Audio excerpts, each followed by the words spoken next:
Hello bachcho, let's read the question. So the question here says that when as the pollen tube grows into the female organ, the nucleus that enters the synergid first is called as.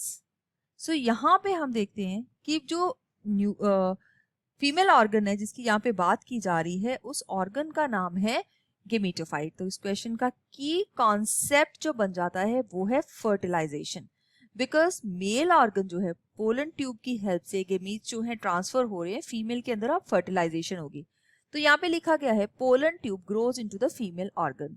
ये female organ क्योंकि pollen tube जो है stigma से होती हुई फिर style में जाके उसकी कंडक्टिंग टिश्यू जो है फिर उसके बाद वो ओवरी में जाती है और इस ओवरी के बाद ये एंटर करती है उसके अंदर प्रेजेंट एम्ब्रियो सैक जो कि गेमेटोफाइट है उसके अंदर।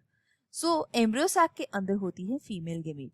तो यहाँ पे जो क्वेश्चन पूछा गया है वो दिया गया है the nucleus that enters the synergid first is called as. तो उस न्यूक्लियस को क्या बोलते हैं जो कि सिनर्जिड के अंदर सबसे पहले एंटर करता है।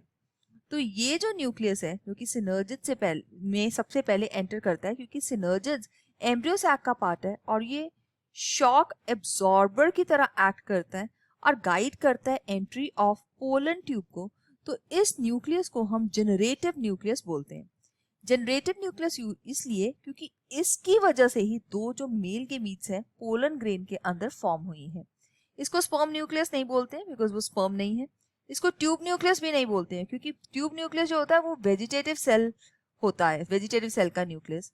और इसको पोलन न्यूक्लियस भी नहीं बोलते हैं। सो तीनों ऑप्शंस यहाँ पे रॉन्ग मार्क कर सकते हैं। Option number B is the right answer for this question. I hope you have understood it well. All the best. Thank you.